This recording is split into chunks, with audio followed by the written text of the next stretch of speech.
اور یاد کرو حبیب جب سفر کے وقت آپ اپنے گھر سے نکل کر مسلمانوں کو لڑائی کے مورچوں پر مقرر کر رہے تھے، اور اللہ سننے والا جاننے والا ہے۔ یہاں سے غزوہ احد کی ابتدا ہے۔ غزوہ احد یہ وہ غزوہ ہے کہ جس میں غزوہ بدر 2 ہجری میں ہوا، اور غزوہ احد جو ہے یہ 3 ہجری میں ہوا۔ یعنی حضور جب مکے سے ہجرت کر کے مدینہ منورہ پہنچے جو 30 سال تھا، وہاں پر یہ غزوہ ہوا۔ 2 ہجری میں غزوہ بدر اور 3 ہجری میں غزوہ احد ہوا۔ حضور صلی اللہ تعالیٰ علیہ وآلہ وسلم کی رائے یہ تھی کہ ہم شہر کے اندر ہی رہ کر، یعنی مدینے میں رہ کر ہی ان کا مقابلہ کریں، لیکن کچھ نوجوان لوگ تھے کہ جن کی خواہش تھی کہ ہم باہر نکلیں۔ جیسے بدر میں مسلمان گئے تھے اور غزوہ مسلط ہو گیا، ان پر جنگ مسلط ہو گئی، تو اس وقت ان لوگوں نے نوجوانوں کو شرکت کا موقع نہیں ملا تھا، تو اب یہاں پہ انہوں نے کہا کہ نہیں، ہم بڑی طاقت کے ساتھ آپ کے ساتھ ہیں اور جنگ کریں گے، جہاد کریں گے۔ حالانکہ حضور کی رائے یہ تھی کہ ہم اندر ہی موجود رہیں مدینہ منورہ میں۔ سامنے 1000 کا لشکر تھا، 3000 کا لشکر سامنے، 3000 افراد آئے تھے جنگ کرنے کے لیے۔ نبی مکرم صلی اللہ تعالیٰ علیہ وآلہ وسلم نے جب مشورے کو دیکھا تو قبول کیا حضور نے، اور پھر حضور صلی اللہ تعالیٰ علیہ وآلہ وسلم اندر تشریف لے گئے حجرے میں، اور حضور نے جنگی لباس پہن لیا۔ ایک تو عام لباس ہوتا ہے نا، جنگی لباس جیسے لوہے کی زرہ وغیرہ، تلوار، سب چیزیں حضور نے جب لی اور باہر نکلے حجرے سے، تو حضور کے جانے کے بعد وہ جو اندر صحابہ موجود تھے نا، انہوں نے نوجوانوں کو کہا کہ یہ کیا کیا تم نے؟ جب حضور کی رائے یہ تھی کہ ہمیں یہیں اندر رہ کے لڑنا چاہیے، تو آپ لوگوں نے حضور کی رائے پر اپنی رائے کیوں قائم کی؟ تو انہوں نے اپنی بات کی، تو لیکن انہوں نے کہا کہ نہیں، اکابر صحابہ نے کہا نہیں، یہ آپ کو نہیں کرنی چاہیے بات۔ جب حضور نے ایک بات ارشاد فرما دی، یقیناً کوئی حکمت ہوگی اس میں، کیونکہ حضور کی بات تو ظاہر ہے کہ اللہ تبارک و تعالیٰ کے محبوب ہیں، بہت ساری حکمتوں کو جانتے ہیں۔ تو جب یہ ساری بات ہوئی تو انہوں نے کہا ہاں واقعی حضور تشریف لاتے نا، تو اب ہم حضور سے عرض کریں گے کہ ہم اندر ہی رہ کر جنگ کریں گے، جو آپ کا فرمان ہے اسی کے مطابق عمل کیا جائے گا۔ جب میرے آقا جنگی لباس پہن کے باہر تشریف لائے تو انہوں نے حضور سے عرض کیا یا رسول اللہ، آپ جیسا کہیں ویسا کریں گے۔ تو میرے آقا صلی اللہ تعالیٰ علیہ وآلہ وسلم نے اس وقت ارشاد فرمایا، جو الفاظ لکھے ہیں لوگوں نے، یعنی تاریخ نگاروں نے اور محدثین نے، کہا کہ نبی کی شان کے لائق نہیں ہے کہ وہ ہتھیار پہن کر جنگ سے پہلے اتار دے۔ اب یا تو 2 صورتیں ہیں، یا تو اللہ تعالی ہمیں کامیابی عطا فرمائے گا، یا اس معاملے میں اللہ تعالی ہمیں شہادت عطا فرمائے گا۔ یعنی اب عزم ہو گیا، ارادہ ہو گیا، تو اب اور آگے اللہ تعالی نے ارشاد فرمایا، آگے بات آ جائے گی کہ وَشَاوِرْهُمْ فِي الْأَمْرِ، آپس میں مشورہ کرو۔ اب جو بھی مشورہ طے ہو جائے، جس پہ لوگ متفق ہو جائیں، فَإِذَا عَزَمْتَ، جب تم اس کا ارادہ کرو، فَتَوَكَّلْ عَلَى اللَّهِ، مشورہ کر لیا، ساری مثبت منفی باتیں، اچھی بری باتیں، صحیح غلط، فائدے نقصان سب دیکھ لیے، مشورہ ہو گیا۔ اب جب مشورہ ہو گیا نا، تو فَإِذَا عَزَمْتَ، جب تم نے ارادہ کر لیا، فَتَوَكَّلْ عَلَى اللَّهِ، پھر اللہ پہ بھروسہ کرو۔ ان اللہ یحب المتوکلین، بے شک اللہ توکل کرنے والوں کو پسند فرماتا ہے۔ تو 2 باتیں یہاں سمجھنی ہمیں۔ ایک بات تو یہ ہے کہ جب کبھی کوئی مشاورتی اجلاس ہو، یا کہیں خاندان میں ہوتا ہے، بچوں کی شادی کے معاملات ہوتے ہیں، تعلیم کے معاملات ہوتے ہیں، گھر خریدنے کے معاملات ہیں، کوئی لین دین کے معاملات، 100 طرح کی چیزیں ہوتی ہیں، اور گھر کے لوگ جب بیٹھ کر مشورہ کریں آپس میں، تو ظاہر ہے کہ لوگوں کی مختلف آراء ہوتی ہیں۔ بیٹا بڑا الگ کہتا ہے، تو چاچا الگ کہتے ہیں، تو بھتیجا الگ کہتے ہیں، تو دادا الگ کہتے ہیں، تو ماموں الگ کہتے ہیں، ہر ایک کی اپنی رائے ہوتی ہے۔ تو اب اس میں سے جو بہتر رائے پر سب کا اتفاق ہو جائے تو اس کو قبول کیا جائے، جس پر سب متفق ہو جائے، یا اکثریت جس پر ہو تو اس کو قبول کرنا چاہیے، اور قبول کرنے کے بعد اس کے جو فوائد ہیں ان پر توجہ کریں، نقصانات پہ توجہ کریں، اور جب مشورہ ہو گیا، قبول کر لیا، تو اب اس پہ ناراض ہونے کی ضرورت نہیں ہوتی۔ بعض اوقات لوگ مشورہ دیتے ہیں یہ کام کریں، تو یہ کام کر لیں، دوسرا کہتے ہیں نہیں یہ کام کر لیں، ڈیبیٹ ہوتی ہے، بحث ہوتی ہے، بات چیت ہوتی ہے، پھر اینڈ ہوتا ہے بھی چلو ٹھیک ہے اس کام کو اس طرح سے کرنا ہے، یہ طے ہو گیا۔ اب جس کی بات نہیں مانی ہے وہ کیا کہتا ہے، لو جب ماننی نہیں تھی تو بلایا کیوں تھا ہمیں، ہماری بات سننی نہیں تو بلایا کیوں تھا؟ تو بھائی آپ کو مشورے کے لیے بلایا تھا، حکم دینے کے لیے نہیں بلایا تھا۔ بات سمجھ میں آ رہی ہے؟ حکم دینے میں اور مشورہ دینے میں فرق ہوتا ہے۔ مشورہ ہوتا ہے میری رائے یہ کہ آپ ایسے کر لیں، یہ مشورہ ہے، اب سامنے والے کی مرضی وہ مشورہ قبول کرے یا بولیے رد کر دے، چھوڑ دے۔ جیسے مجھے کل سے لوگ مشورے دے رہے ہیں، دار چینی کا قہوہ پی لیں، آپ والا سیرپ پی لیں، وہ گولی کھا لیں، یہ کر لیں وہ کر لیں. بھائی مجھے پتہ ہے میں نے کیا کھانا ہے. ہر سال گلا خراب ہوتا ہے جب پریشر آتا ہے، ہمیں پتہ ہے. اب مشورے آئیں گے، میسیج آئیں گے تو آپ کا گلا خراب تھا اب یہ کر لیجیے گا. تو اللہ آپ کو برکت دے. آپ نے مشورہ دیا، ہم نے قبول کیا. اب آپ کا مشورہ، آپ کی مرضی اور میری مرضی میں قبول کروں نہیں کروں، ٹھیک ہے؟ کیونکہ مشورہ یہ نا آپ کا حکم تو نہیں ہے. حکم یہ ہوتا ہے اس کام کو کرو، یہ حکم ہے. اور مشورے میں حکم نہیں ہوتا. مشورے میں ایک رائے ہوتی ہے، میری رائے یہ ہے کہ یہ کر لیں آپ. یہ کیا ہے؟ ایک رائے ہے، مشورہ ہے آپ کا. وہ مشورہ سامنے والا جس کو آپ نے ایک بڑا بنایا ہوا ہے یا جو لیڈ کر رہا ہے اس سب کو، اس کی مرضی قبول کرے یا رد کرے، ہے جی، مرضی ہر ایک کی. تو یوں اس چیز کو ہمیں سمجھنا ہے کہ مشورہ. لیکن جب زیادہ لوگ اس بات پر جمع ہو جائے کہ یہ کام کرنا چاہیے تو اب بڑے کو بھی اپنی رائے کو پیچھے لے لینا چاہیے.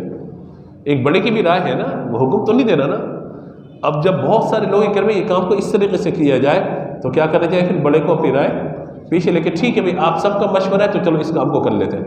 اب بعد میں یہ تانا نہ مارے بڑا کہ دیکھو کر لیا نا، اٹھا لیا نقصان، میں کہہ رہا تھا نا ایسے کرو. تو یوں نہیں، کیونکہ آپ کا کیا تھا؟ مشورہ تھا. اگر حکم تھے تو آپ سب کو بلائیں، ایسا کرنا ہے، ختم ہو گئی بات، ٹھیک ہے ایسا کرو، بات ختم ہو گئی، صحیح ہے. لیکن اگر مشورہ ہے تو ظاہر ہے کہ اس میں اچھی رائے قبول کر کے اس کو آگے بڑھایا جائے. تو فرمایا کہ جب تم مشورہ کر لو تو پھر ایک پکا ارادہ کرو، اور پکا ارادہ کرنے کے بعد اللہ پہ بھروسہ کرو. اللہ تعالیٰ مشورے میں اللہ نے برکت رکھی ہے. جب حضور صلی اللہ تعالیٰ علیہ وآلہ وسلم کو اللہ نے ارشاد فرمایا کہ آپ لوگوں سے مشورہ کیجئے، اور پوری قرآن پاک میں سورت موجود ہے سورہ شورا، یعنی مشورہ کرنے والی سورت. تو آپ اندازہ لگائیں کہ مشورہ کتنی عظیم الشان چیز ہے. اچھا بعض اوقات تو مشورہ یوں کیا جاتا ہے کہ ایک اچھی رائے سامنے آ جائے. بعض اوقات مشورہ یوں بھی کیا جاتا ہے کہ جو سامنے والے ان کی ذہن سازی کی جائے کہ جو آپ سوچ رہے ہیں وہ مناسب نہیں ہے، بلکہ جو ہم مشورہ دے رہے ہیں اس کے یہ پہلو ان پہ بھی نظر رکھیں. جیسے آپ دیکھیے اللہ نے کائنات کو بنایا، حضرت آدم علیہ السلام کی تخلیق کا معاملہ. اب اللہ کو مشورے کی حاجت ہے؟ بولیے نہیں ہے. لیکن اللہ تعالیٰ نے فرشتوں سے پوچھا کہ میں انسان کو پیدا کرنا چاہتا ہوں، وَإِذْ قَالَ رَبُّكَ لِلْمَلَائِكَةِ إِنِّي جَاعِلٌ فِي الْأَرْضِ خَلِيفَةً، میں زمین پر خلیفہ بنانا چاہتا ہوں. انہوں نے کیا کہا تھا؟ أَتَجْعَلُ فِيهَا مَن يُفْسِدُ فِيهَا وَيَسْفِكُ الدِّمَاءَ، یا اللہ تو انسان کو پیدا تو کر رہا ہے لیکن وہ کیا کرے گا؟ یفسد فیہا، فساد پیدا کرے گا، ویسفک الدماء، خون بہائے گا. حالانکہ ہم کیا ہیں؟ نحن نسبح بحمدک ونقدس لک، ہم تو ہر وقت تیری تسبیح بیان کرتے ہیں، تیرا ذکر کرتے ہیں، تیری پاکی بیان کرتے ہیں. تو اللہ تعالیٰ کیا فرمایا؟ انی اعلم ما لا تعلمون، جو میں جانتا ہوں وہ تم نہیں جانتے. تو یوں اللہ تعالیٰ نے حضرت انسان کو فضیلت دینے کے لیے فرشتوں کے سامنے، اور پھر فضیلت کس سے دی؟ وعلم آدم الاسماء کلہا، تمام چیزوں کے نام آدم علیہ السلام کو بتا دیے. ثم عرضهم علی الملائکہ، اب اللہ تعالیٰ نے وہ چیزیں فرشتوں کے سامنے رکھی، کہا کہ بتاؤ اس کے نام. تو انہوں نے کیا کہا؟ سبحانک لا علم لنا الا ما علمتنا انک انت العلیم الحکیم، تو پاک ہے، لا علم لنا، ہم ان چیزوں کو نہیں جانتے، الا ما علمتنا، مگر تو نے جو علم ہمیں عطا فرمایا وہی جانتے. یہاں ایک بات اور سمجھ لیجئے، ضروری نہیں کہ ہر عالم سے آپ مسئلہ پوچھیں، مفتی صاحب سے تو مسئلہ آپ کو بتائیں. ہمارے استاد تھے، جب ان کے ساتھ ہم ایک دفعہ بیٹھے تو یہ بات ہو رہی تھی کہ جب افتاح ہم نے کیا اور بات چیت ہو رہی تھی، فتاوی کی پریکٹس میں ہم تھے، تو انہوں نے بہت ساری نصیحتیں کی، بہت ساری چیزیں لکھوائی کہ کہاں فتویٰ دینا ہے، کہاں فتویٰ نہیں دینا، کس معاملے میں آپ نے لکھ کے دینا ہے، کس معاملے میں زبانی دینا ہے، کس معاملے میں آپ پرچہ آئے تو جواب دے دیں، کس معاملے میں لوگوں کو بلائیں، فریقین کو ان سے پوچھیں، تحقیق کریں، پھر جواب دیں. یوں بہت ساری نصیحتیں. تو انہوں نے پھر یہ بھی کہا کہ آپ کی زندگی میں کبھی ایسا بھی ہونا چاہیے کہ اگر مسئلہ اس وقت ذہن میں موجود نہیں ہے تو آپ کہہ دیجئے لا اعلم، میں نہیں جانتا، یا کہہ دیجئے میں انشاءاللہ دیکھ کر آپ کو بتا دوں گا، یا انشاءاللہ میں مشورہ کر کے آپ کو بتا دوں گا. تو ایک ہمارے تھے کلاس میں، انہوں نے کہا کہ حضرت اس میں بے عزتی نہیں ہو جائے گی؟ بے عزتی نہیں ہو جائے گی ہماری کہ بندہ پوچھ رہا ہے مسئلہ ہم سے، ہم کہیں کہ میرے علم میں نہیں ہے. تو انہوں نے بڑی پیاری بات کی، کہا کہ فرشتوں نے اللہ کے سامنے کیا کہا تھا؟ سبحانک لا علم لنا الا ما علمتنا، یا اللہ ہم نہیں جانتے اس چیز کو. تو فرشتوں کی بے عزتی ہو گئی تھی کیا؟ نہیں، ایسا نہیں ہے. اور آج ہم نے سورہ یوسف میں پڑھا ہے وَفَوْقَ كُلِّ ذِي عِلْمٍ عَلِيمٍ، ہر علم والے سے بڑھ کر ایک علم والا ہوتا ہے. اور سب سے بڑھ کر علیم اور علم والا جو ہے وہ اللہ تبارک و تعالی ہے۔ تو بہت سارے ائمہ ہمارے ایسے ہیں کہ جن کے پاس اگر کوئی 100 سوال لے کر آیا تو انہوں نے 40 کے جوابات دیے، 60 کے بارے میں کہا لا عالم میں نہیں جانتا۔ یہاں تک واقعات ہم نے پڑھے کہ بصرہ میں ایک شخص آیا دور سے سفر کر کے، اور آنے کے بعد کہا کہ مسئلہ پوچھنے، انہوں نے کہا میرے علم میں یہ مسئلہ نہیں ہے۔ اب تو آسانی ہوگی نا، بہت کتابیں آ گئی، اس وقت تو ظاہر ہے کہ علم وہ جمع کرنا، مسائل تک پہنچنا تھوڑا مشکل ہوتا تھا۔ تو انہوں نے کہا میرے علم میں نہیں ہے۔ تو بندے نے کہا میں جا کر اپنے لوگوں کو کیا بتاؤں گا کہ اتنے بڑے امام کے پاس آیا، انہوں نے مسئلہ نہیں بتایا؟ کہ آپ ان کو جا کے کہنا کہ ان کو مسئلہ معلوم نہیں تھا۔ کیا کہنا انہیں جا کر؟ انہیں مسئلہ معلوم نہیں تھا۔ تو یہ نا ہمارے ہر معاملے میں اپنی رائے، میرا دل یہ کہہ رہا ہے نہیں ایسا ہوگا، شاید ایسا ہی ہوگا، ہاں نہیں ہے تو ایسے ہی، پھر بھی تم کسی مفتی صاحب سے پوچھ لو۔ تو بھائی تم مفتی کیوں بن رہا ہے؟ جب کام آپ کا ہے ہی نہیں تو آپ کیوں بن رہے ہو؟ اور یہ بات بھی حقیقت ہے، جس کا جو کام ہو نا اس کو وہی کرنا چاہیے۔ کرکٹ کھیلنے والوں کو کرکٹ، سیاست کھیلنے والوں کو سیاست، اصول ہے یہ، ہر ایک اپنا کام کرے۔ میں نے سیاسی بات تو نہیں کہا کوئی، میں تو یہ کہا کہ ہر ایک اپنا بولیے کام کرے، جس کا جو کام ہے۔ عربی کا مقولہ ہے لکل فن الرجال، ہر فن کے ماہر ہوتے ہیں، ہر بندہ ہر کام کر سکے ضروری نہیں ہوتا۔ تو یوں مشورہ یہ بہت برکت والی چیز ہے، حکم دینا الگ ہے، مشورہ کرنا بولیے الگ ہے، فرق ہے دونوں چیزوں میں۔ تو بعد اوقات جو ہوتا ہے ذہن سازی کرنا بھی مقصود ہے، جو میں نے آپ کو اللہ تبارک و تعالیٰ کہ جو قرآن پاک میں بیان ہوا ذکر کیا آپ کے سامنے کہ فرشتوں کے سامنے ظاہر کرنا تھا کہ انسان کو پیدا کرنے والا اس میں حکمت یہ ہوگی، برکت یہ ہوگی، یہ سارے معاملات ہوں گے۔ تو یوں اللہ تبارک و تعالیٰ نے فرشتوں کے سامنے ذکر کیا۔ تو بعض اوقات یوں ہوتے ہیں کوئی بڑا کوئی ایک سوال سامنے رکھتا ہے، کوئی ایک بات سامنے رکھتا ہے، اس پر آپ کی رائے کیا ہے؟ ہر ایک اپنی رائے دیتے ہیں، کیونکہ ظاہر ہے کہ ہر ایک کی سوچ اور فکر الگ الگ ہوتی ہے۔ تو یوں حضور صلی اللہ تعالیٰ علیہ وآلہ وسلم نے فرمایا کہ نہیں، اب مشورہ ہو گیا ہے، لہذا اب نبی کی شان کے لائق نہیں کہ وہ جنگی لباس اتار دے۔ اب یا تو اللہ تعالیٰ ہمیں کامیابی عطا فرمائے یا اللہ تعالیٰ اس معاملے میں ہمیں شہادت نصیب فرمائے۔ اذ همت طائفتان منکم ان تفشلا واللہ ولیہما وعلی اللہ فلیتوکل المؤمنون۔ جب تم میں سے دو گروہوں نے ارادہ کیا کہ بزدلی دکھائیں اور اللہ ان کو سنبھالنے والا تھا، اور مسلمانوں کو اللہ پر بھروسہ کرنا چاہیے۔ یا یہ تھا کہ ایک قبیلہ بنی سلمہ جس کا تعلق خزرج سے تھا، اور ایک بنی حارثہ جس کا تعلق اوس سے تھا۔ یہ دو قبیلے تھے جو مسلمانوں کے ساتھ جنگ میں شامل ہوئے، مگر عبداللہ بن ابی منافق وہ 300 افراد کے ساتھ لشکر کو چھوڑ کے چلا گیا۔ تو انہوں نے بھی چاہا کہ ہم واپسی چلے جائیں، لیکن اللہ تعالیٰ نے فرمایا کہ اللہ تبارک و تعالیٰ نے ان کو سنبھال لیا۔ ان کے دل میں بزدلی آئی، اللہ نے ان کے دل کو طاقتور کر دیا، جذبہ جہاد ان کے دل میں ڈالا، لہذا وہ پھر مسلمانوں کے ساتھ آگے چلے گئے۔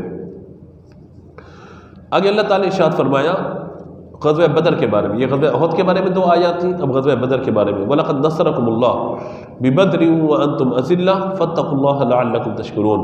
اور بے شک اللہ نے بدر میں تمہاری مدد کی جب تم بالکل بے سر و سامان تھے، فَاتَّقُوا اللَّهَ تو اللہ سے ڈرتے رہو، لَعَلَّكُمْ تَشْكُرُونَ تاکہ تم شکر گزار بندے بن جاؤ۔ بدر ایک کنواں ہے، جو لوگ گئے ہیں انہوں نے بدر کی زیارت کی ہوگی، وہاں پر ایک کنواں ہے، تو کہا جاتا ہے کہ وہ بدر نامی شخص کا تھا، تو اس کو کہا جاتا تھا یہ بدر کا کنواں ہے۔ کیا کہا جاتا تھا؟ بدر بن عامر نام تھا اس کا، تو کیا کہ بدر کا کنواں، جیسے ہمارے ہوتا ہے یہ عبداللہ کا مکان ہے، یہ بھائی جو ہے وہ اس کا کیا کہتے ہیں زبیر کا گھر ہے مثال کے طور پہ، تو یہ کنواں تھا اس کا، یہ فلاں کا باغ ہے نام ہوتا ہے نا، تو یہ بدر کا کنواں، تو بدر کا کنواں تھا اس شخص کا، تو اس وجہ سے اس کو غزوہ بدر کہہ دیا گیا۔ 313 مسلمان تھے وہاں پر، 17 رمضان کا یہ واقعہ ہوا سن 2 ہجری میں۔ تو یہ سارا معاملہ اللہ تبارک و تعالیٰ نے اس معاملے میں ارشاد فرمایا کہ اللہ نے بدر میں تمہاری مدد کی جب کہ تم بالکل بے سر و سامان تھے۔ مجھے بتائیے مدد کرنے والا کون ہے؟ اللہ تعالیٰ۔ لیکن اللہ تعالیٰ براہ راست کس طرح مدد فرماتا ہے؟ یعنی اللہ کا معاملہ یہ ہے کہ اللہ کی عادت کریمہ یہ ہے کہ اللہ تعالیٰ لوگوں کو ذریعہ بنا دیتا ہے ایک دوسرے کی مدد کا۔ مدد اللہ ہی کی ہوتی ہے، لیکن ذریعہ سبب ایک دوسرے لوگ بن جاتے ہیں۔ جیسے بارش کون برساتا ہے؟ اللہ۔ لیکن ہم کیا کہتے ہیں یار بادل آئے اور بارش برس گئے، تو کیا مطلب ہے اس کا؟ بادلوں نے بارش برسائی ہے؟ بارش کیسے برسائی ہے؟ اللہ نے، لیکن بادل اس بارش کے برسنے کا سبب ہو گئے، جبکہ حکم حقیقی اللہ تبارک و تعالیٰ کا تھا۔ یوں اگر مسلمان ایک دوسرے کی مدد کرتے ہیں، اور قرآن نے کہا سورۃ المائدہ وَتَعَاوَنُوا عَلَى الْبِرِّ وَالتَّقْوَىٰ، نیکی بھلائی کے کاموں پر ایک دوسرے کی مدد کرو، وَلَا تَعَاوَنُوا عَلَى الْإِثْمِ وَالْعُدْوَانِ، اور گناہ کے کاموں پر ایک دوسرے کی مدد بولیے نہ کرو۔ تو یہاں سے اہل سنت کا عقیدہ واضح ہو جاتا ہے۔ ہم یہ کہتے ہیں کہ فرشتوں نے بدر میں مدد کی نا، جو ابھی آیت پڑھی ہم نے، فرشتوں نے مدد کی، تو فرشتے بظاہر تھے، حقیقی مدد کس کی تھی؟ اللہ کی۔ تو اگر یہ کہا گیا فلاں شخص جو ہے وہ مدد کرنے والا ہے، لوگ کہتے ہیں وہ شرک ہو گیا، شرک نہیں ہوا، مدد کرنے والا کون بولیے؟ اللہ تبارک و تعالی مدد فرمانے والا ہے، لیکن بندے ایک دوسرے کے لیے اللہ کی عطا سے ایک دوسرے کے معاون و مددگار بن جاتے ہیں، وہ زندہ ہو یا مردے ہو اس کا تعلق ہی نہیں ہے، قریب و دور کا کوئی تعلق ہی نہیں ہے اس سے۔ وہ لوگ کہ جو فرعون کو سجدہ کر رہے تھے اس کے دربار میں، وہ بھی مشرک تھے، اور جو دور اس کو خدا سمجھے بیٹھے تھے وہ بھی مشرک تھے۔ تو شرک کا تعلق قریب یا دور سے نہیں ہوتا۔ لوگ کہتے ہیں یا رسول اللہ حرف ندا ہے، آپ یہاں کہیں گے تو شرک ہو جائے گا، مدینے میں حضور کے روضے میں جا کے کہیں گے تو شرک نہیں ہوگا۔ ہم نے کہا کیا پیمانہ کیا ہے آپ کا؟ کہا وہاں سن لیتے، وہاں پر سن لیتے۔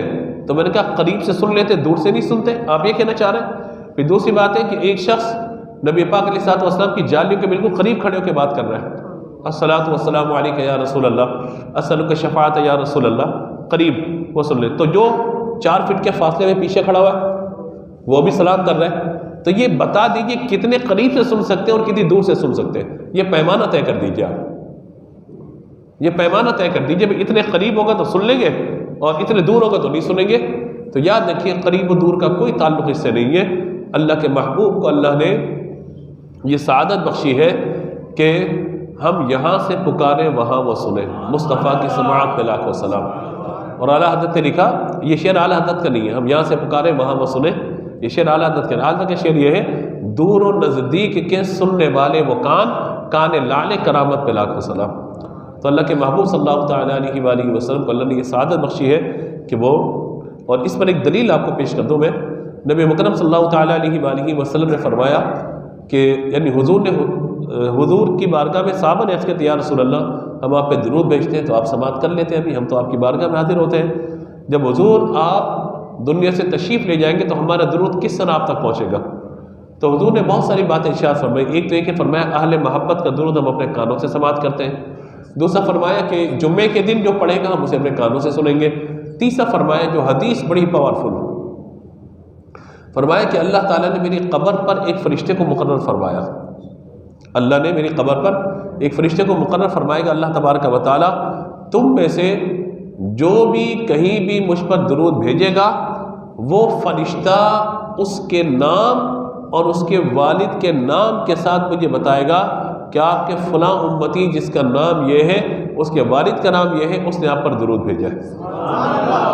میں آپ سے ایک بات پوچھتا ہوں، بتائیے آپ اور میں یہاں پر پڑھیں صلی اللہ علیہ محمد صلی اللہ علیہ وسلم، ہم نے درود پڑھا، آپ سب نے پڑھا، خواتین نے پڑھا، فرشتے کا علم اتنا ہے وہ سب کا نام بھی جانتا ہے، سب کے والد کا نام بھی جانتا ہے۔ میں آپ میں سے بہت سو کے نام نہیں جانتا، خواتین کے نام تو جانتا ہی نہیں ہوں، ظاہر ہے باپردہ ہے، وہ آتی ہے نماز پڑھ کے چلی جاتی ہے، میں اور آپ نہیں جانتے، لیکن فرشتہ جانتا ہے کہ بھئی یہ وہ بیٹھا ہوا ہے، یہ وہ ہے، یہ وہ ہے، یہ وہ ہے۔ اب ہم نے ایک ساتھ پڑھا، مثال کے طور پہ 200 افراد یہاں موجود، 200 افراد نے ایک ساتھ پڑھا صلی اللہ علی محمد صلی اللہ علیہ وسلم، تو فرشتے نے سب کا سن لیا۔ اچھا ہو سکتا ہے کسی نے آہستہ پڑھا ہو، کسی نے زور سے پڑھا ہو، تو یہ بھی بتا دیں کتنی زور سے پڑھیں گے تو فرشتہ سنے گا، کتنی آہستہ پڑھیں گے تو فرشتہ نہیں سنے گا۔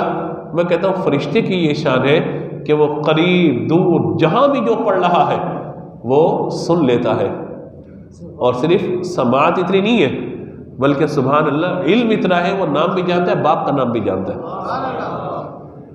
تو یہ شان ہے خدمت گاروں کی، سرکار کا عالم کیا ہوگا جب اس فرشتے کی یہ شان ہے کہ اللہ نے اسے اتنا علم دے دیا، اتنی زیادہ وسعت دے دی اسے، تو آپ بتائیے کہ میرے محبوب کے علم کا عالم کیا ہوگا۔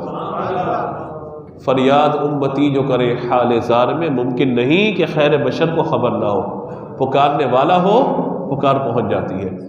ٹھیک ہے جی، تو یہاں فرشتوں نے مدد کی، حالانکہ مدد کس کی طرف سے بولیے؟ اللہ کی طرف سے۔ استقول للمؤمنین، اور یاد کرو حبیب الا یکفیکم ان یمیدکم ربکم بثلاثۃ آلاف من الملائکۃ المنزلین، کہ جب آپ مسلمان سے فرما رہے تھے کیا یہ تمہیں کافی نہیں کہ تمہارا رب 3000 فرشتے اتار کر تمہاری مدد کرے؟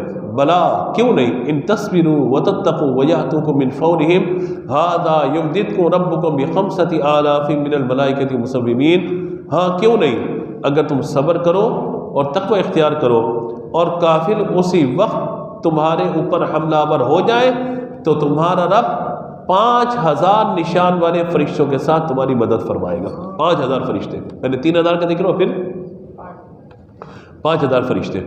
اصول یہ ہے کہ اپنی طاقت قوت کے ساتھ آگے بڑھو، پھر مدد آئے گی اللہ تعالیٰ کی۔ اقبال نے لکھا تھا نا، فضائے بدر پیدا کر، فضائے، پہلے بدر کی فضا تو پیدا کرو، فضائے بدر پیدا کر، فرشتے تیری نصرت کو اتر سکتے ہیں گردوں سے قطار اندر قطار، اب بھی، یعنی اب بھی فرشتے اتر سکتے ہیں قطار اندر قطار، کیونکہ فرشتوں کا نزول یہ اللہ کی طرف سے ہوتا ہے۔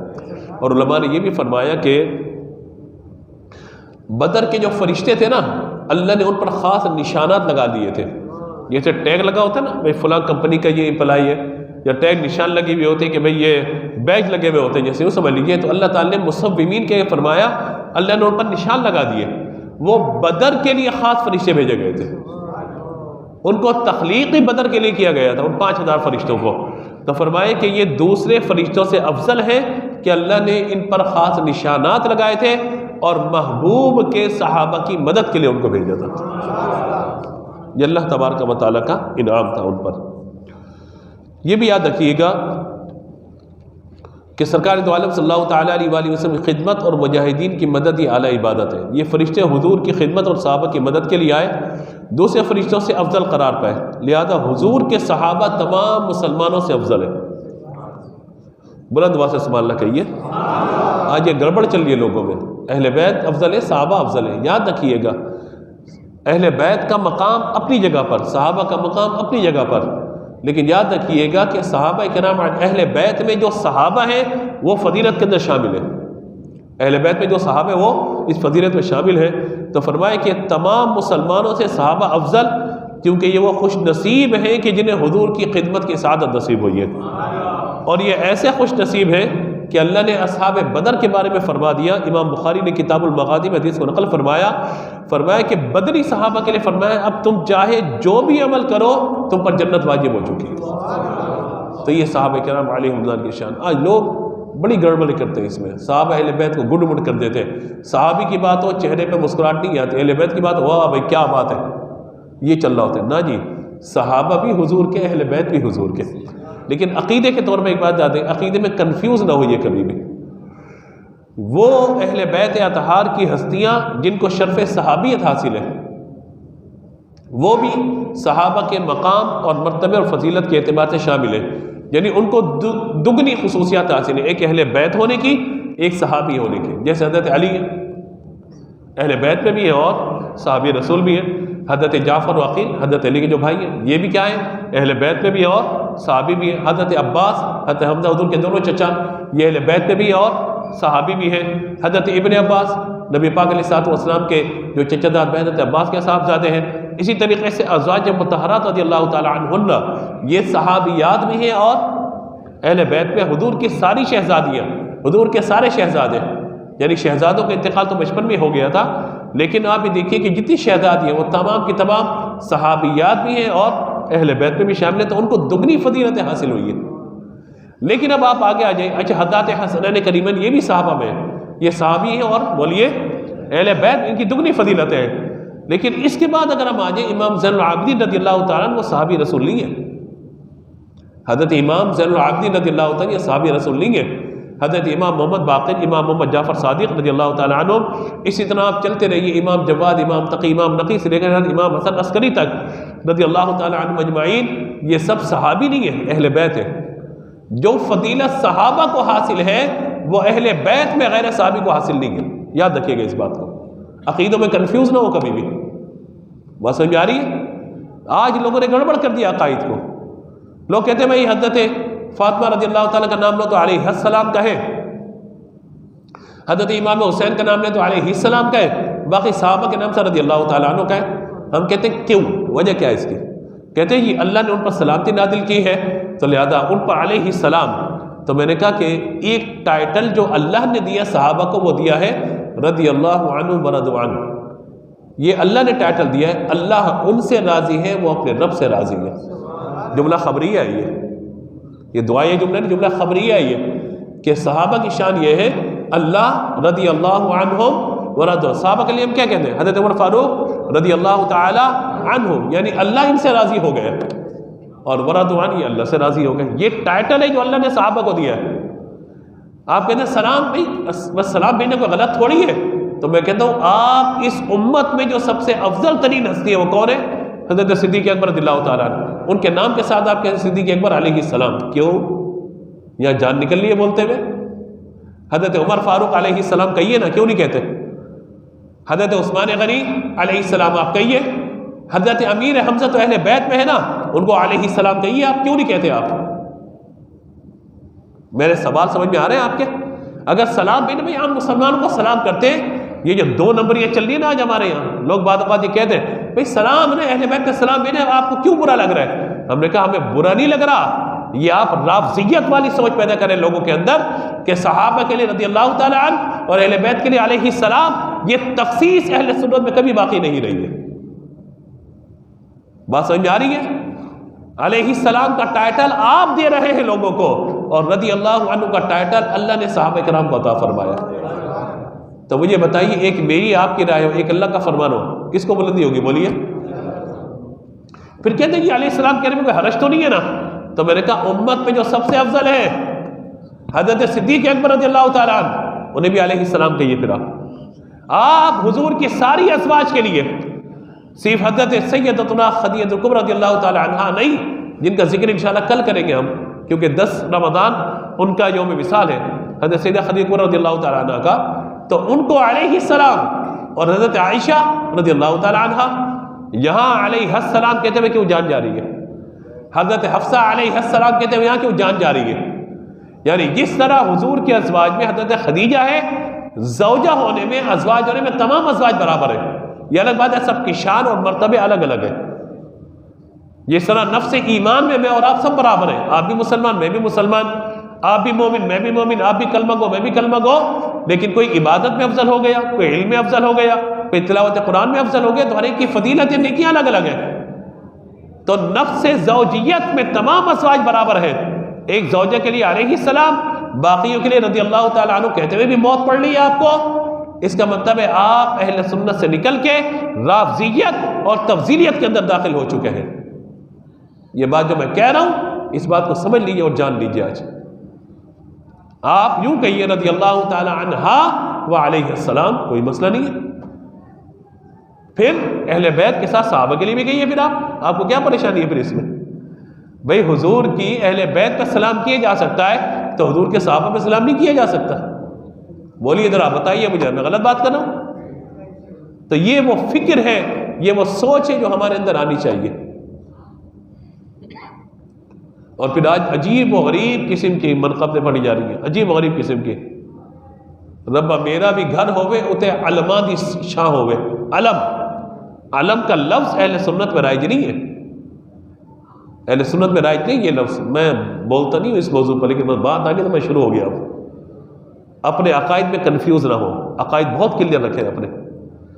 اور اعتدال کا راستہ الحمدللہ وہ راستہ ہے جو ہمارے علماء نے ہمیں دکھایا ہے کہ صحابہ بھی حضور کے پیارے، اہل بیت بھی حضور کے پیارے. کوئی صحابہ کو پکڑ کے اہل بیت کو چھوڑے گا، ہم اس کا ساتھ نہیں دیں گے. کوئی اہل بیت کو پکڑ کے صحابہ کی توہین کرے گا، ہم اس کا ساتھ بھی نہیں دیں گے. ہم کہتے ہیں یہ دونوں حضور کے ہاتھ ہیں، یہ مصطفیٰ کے ساتھ ہیں، جو ان کے ساتھ ہیں وہ مصطفیٰ کے ساتھ ہیں صلی اللہ علیہ وسلم. سمجھنا ہے ہمیں ان چیزوں کو. سید ہونے کا مطلب یہ نہیں ہے کہ صحابہ کی توہین کی جائے. سید ہونے کا مطلب یہ ہے کہ اپنے جد امجد، اپنے نانا جان سے جو تعلق صحابہ کا تھا اس کو پیش نظر رکھتے ہوئے ان کی تعریف و توصیف کو بیان کیا جائے. آج ہمارے یہاں بڑا یہ کنفیوز لوگوں کو کیا جا رہا ہے، بہت کنفیوز کیا جا رہا ہے. ایون اب تو بات یہ ہو گئی ہے کہ حضرت فاطمہ رضی اللہ تعالی عنہا یہ حضور کی صاحبزادی ہے، ان کے علاوہ باقی 3 صاحبزادی ہی نہیں ہے حضور کی. یہ بات کی جا رہی ہے آج. لوگ کہتے نہیں وہ بیٹیاں نہیں تھی حضور کی، اور صرف حضرت فاطمہ رضی اللہ تعالیٰ عنہ ہی بیٹی تھی. چاروں بیٹیوں میں افضل ترین جو ہے وہ حضرت فاطمہ رضی اللہ تعالیٰ عنہ ہے، اس سے کوئی انکار نہیں ہے. خواتین میں حضور نے آپ کو سیدۃ النساء العالمین فرمایا، اس سے کوئی انکار نہیں ہے. لیکن اس بات کو لے کر ساری فضیلتوں کے جامع حضرت صدیق اکبر رضی اللہ تعالیٰ عنہ کی توہین کر دی جائے. کبھی کیا معاملہ کبھی کیا معاملہ، اور آپ کہیں کہ اب سید ہیں اسی لیے اہل بیت کا ادب کریں گے تو صحابہ کی توہین کریں گے آپ. یہ حق آپ کو کس نے دے دیا؟ تو یاد رکھیے گا بہت نازک معاملہ ہے یہ. میں عام طور پہ بات نہیں کرتا اس پر، لیکن یہ بات میں نے آج، بلکہ بات کچھ تھی بات کچھ اور ہو گئی اور کہیں چلی گئی، لیکن یہ بہت ضروری ہے کہ اس عقیدے کو سمجھیں آپ. اور منقبتوں میں ایسے ایسے بعض اوقات تفضیلیت والے اشعار اور ایسے ایسے اشعار پڑھے جا رہے ہیں آج کل کہ جو اب آج کل وہ ابھی آئے گا نا 21 رمضان، اس میں بات شروع ہو جائے گی کہ میدان میں آئے تو کھل کے بات ہو، ہم تو علی کے ساتھ ہیں تم کس کے ساتھ ہو. میں کہتا ہوں ہم صحابہ کے ساتھ اہل بیت کے ساتھ ہیں، تم بتاؤ تم کس کے ساتھ ہو. بات سمجھ میں آ رہی؟ یعنی اس طرح کا ہم علی کے ساتھ ہیں باقی کس کے ساتھ نہیں ہے. آپ اپنے ایمان کی فکر کریں بھائی. حضرت علی کا ذکر عبادت، حضرت علی کو دیکھنا عبادت، حضرت علی رضی اللہ تعالیٰ کا نام برکت والا. تو کبھی بھی تقابل ہم نہیں کریں گے کسی کا آپس میں. کروڑواں حصہ بھی کسی کا اگر ہو تو حضرت علی سے تقابل نہیں ہوگا جو آج کل باتیں ہو رہی ہیں. لیکن یہ بات بالکل طے ہے امت کے اندر کہ اگر اس امت میں افضل البشر بعد الانبیاء، بلکہ بعد الانبیاء تمام انسانوں میں کوئی افضل و اعلیٰ ہے، وہ ایک ہی ہستی حضرت صدیق اکبر رضی اللہ تعالیٰ کی ذات گرامی ہے. یہ ذہن میں رکھنا چاہیے عقیدہ میں. اور آپ کی توہین لوگ کر رہے ہیں، آپ کے بارے میں بری بات ہے، حضرت عمر کے بارے رضی اللہ تعالیٰ عنہ، حضرت عثمان غنی کے بارے میں بات. تو یہ بہت نازک معاملہ ہے، اس پر ہمیں غور کرنے کی ضرورت ہے. اپنے بچوں کو، لوگوں کو سکھانے کی ضرورت ہے. اور بڑی عجیب غریب پنجابی کے اندر پتہ نہیں کون کون سی اس طرح کی منقبت ہے جن کا تعلق جو ہے وہ عقیدوں کے ساتھ درست نہیں ہے. یعنی ہم یہ کہتے ہیں کہ وہ شاید اگر یاد ہو آپ کو وہ جو پڑھا جاتا ہے، پورا ذہن میں نہیں آ رہا، کہ نبی دا آسرا ماں حسین دی، کچھ اس طرح کا پڑھتے نا لوگوں. نبی ہے آسرا کل جہاں دا، نبی دا آسرا ہے ماں حسین دی. یہ عقیدہ اہل سنت کا ہے ہی نہیں. یعنی حضور تمام کائنات کا ایک آسرا اور سہارا ہے، اور حضور کا سہارا حضرت فاطمہ رضی اللہ تعالیٰ عنہ ہے. یہ کیسے لے کر آ گئے عقیدہ؟ آپ کہاں سے لے کر آ گئے یہ عقیدہ؟ یہ پڑھ رہے لوگ اور طرح طرح کی باتیں کر رہے ہیں. تو اعتدال پہ رہیے ہمیشہ. نہ بالکل یہ کہ اہل بیت کی فضیلت کا، صحابہ کی فضیلتوں کا انکار کر دیں، اور نہ یہ کہ اہل بیت کو اس طرح پیش کیا جائے اٹھا کر کہ صحابہ کی توہین اور تنقیص کا معاملہ ہو رہا ہو. یہ نہیں. اور یہ نعرہ اپنے دماغ میں آپ بٹھا لیجئے، اللہ نے حضور کے تمام صحابہ سے جنت کا وعدہ فرما لیا. وَكُلًّا وَعَدَ اللَّهُ الْحُسْنَى، قرآن کی آیت ہے. سورہ حدید میں یہ بیان ہوا اور سورہ توبہ میں بھی اللہ نے بیان فرمایا. وَكُلًّا وَعَدَ اللَّهُ الْحُسْنَى، اللہ نے ان سے جنت کا وعدہ فرما لیا. وہ کوئی بھی صحابی ہو. یہ نہیں کہا کہ ان پر ہے ان پر نہیں ہے. اور یہ بات ہوتی ہے کہ ہر صحابی نبی بولیے جنتی جنتی، تو کہتے ہیں یہ کہاں سے آ گیا؟ میں نے کہا قرآن پڑھو، قرآن سے آیا عقیدہ. ہر صحابی نبی جنتی ہے، ہر صحابی نبی. تو یہ سمجھنے کی چیزیں ہیں، یہ بات سوچنے کی ہے کہ حضور کے صحابہ پر اللہ تبارک و تعالی نے بڑا انعام فرمایا. اور ایک حدیث اور آپ کو ذکر کر دوں کہ اللہ تبارک و تعالی نے عالم ارواح میں تمام قلوب کی طرف توجہ فرمائی. جو سب سے نفیس ترین دل تھا، اللہ تعالیٰ نے انہیں اپنی محبوبیت کے لیے منتخب فرمایا، یہ نبی مکرم علیہ الصلوۃ والسلام. اور فرمایا کہ اس کے بعد لوگوں کے دلوں کی طرف توجہ کی. اس کے بعد جو سب سے نفیس ترین قلوب تھے، اللہ نے اپنے محبوب کے صحابہ کے لیے دلوں کا انتخاب فرما لیا. ایسے تو حضور نے نہیں فرمایا نا اصحابی کا نجوم بھی ہے مقتدی تو بہتر ہے. میرے صحابہ ستارے ہیں. آج اسٹارز کے پیچھے لوگ گھومتے ہیں، بھئی یہ اسٹار اس کے پیچھے اس کے، اصل صحابہ تو وہ ہیں، اسٹار تو صحابہ ہیں، ستارے ہیں وہ. فرمایا جس کے پیچھے چلو گے ہدایت پا جاؤ گے، کیونکہ سارے صحابی جنتی ہیں، تو جو ان کا راستہ ہے وہ جنت کا راستہ ہے. اسی لیے بِأَيِّهِمْ اِقْتَدَيْتُمْ اهْتَدَيْتُمْ، کسی بھی صحابی کا دامن پکڑیں گے وہ چھوڑیں گے نہیں بلکہ جنت تک پہنچائیں گے. تو لہذا کبھی بھی اس طرح کا معاملہ نہیں ہونا چاہیے کہ یہ. اور پھر اہل بیت کے لیے فرمایا کہ اللہ نے میری امت پر اہل بیت کی محبت کو واجب قرار دے دیا. اور پھر دونوں کو حضور نے جوڑا، حدیث میں دونوں کو جوڑ دیا حضور نے. اصحابی کا نجوم فرمایا میرے صحابہ ستارے، اور فرمایا میرے اہل بیت کشتی نوح کی مثل ہے، سفینہ نوح کی مثل ہے. کیونکہ پہلے کے دور میں کشتی جب چلتی تھی سمندر کے اندر تو راستہ دیکھنے کے لیے ستاروں سے بدل دی جاتی تھی کہ ستارہ اس طرف ہے تو راستہ یہاں جا رہا ہے. فرمایا کہ صحابہ راستہ دکھانے والے، اہل بیت نجات کی کشتی ہیں. جو اس کشتی میں سوار ہوگی اہل بیت کی اور ستاروں سے راستہ لے لیا وہ شخص ہدایت پا جائے گا، کامیاب ہو جائے گا. بتائیں ستاروں کو چھوڑ سکتے ہیں ہم؟ گمراہ ہو جائیں گے. کشتی کو چھوڑیں گے ڈوب جائیں گے. تو دونوں صورتوں میں گمراہی ہے، دونوں صورتوں میں بربادی ہے. تو بہت ضروری ہے کہ صحابہ اہل بیت اطہار کا ادب و احترام ہم پر لازم اور ضروری ہے، ان کی محبت ہم پہ لازم و ضروری ہے. اور کبھی بھی ان میں مقابلہ نہیں کرنا چاہیے بھئی یہ صحابی یہ اہل بیت، یہ صحابی یہ اہل بیت، یہ صحابی اہل بیت. آج یہ ہو رہا ہے. میں دل چاہتا ہے میں نام لے لوں بہت ساروں کا اس وقت، لیکن نہیں، میرا مزاج نہیں ہے. ورنہ ایک ایک کا نام آپ کو بتا، آپ کہیں گے ہے یہ اچھا یہ بھی، اچھا یہ بھی، یعنی آپ کہیں گے یہ سارے کے سارے صف چلے گئے.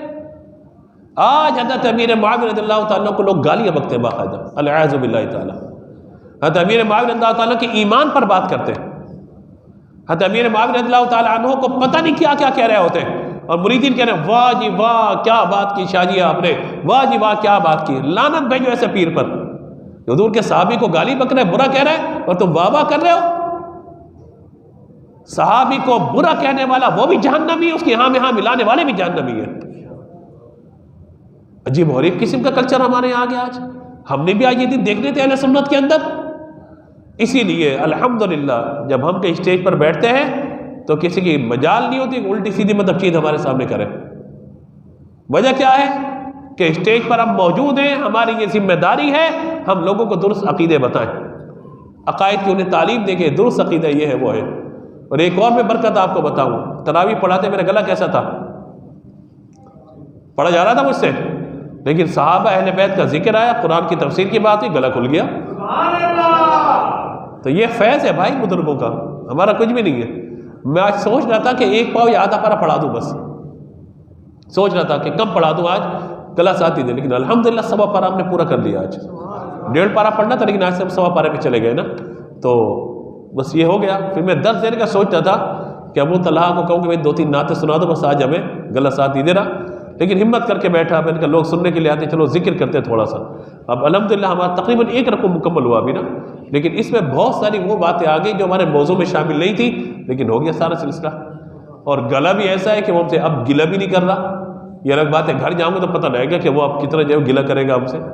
گلا اور گلا میں زبر زیر کے فرق ہے نا.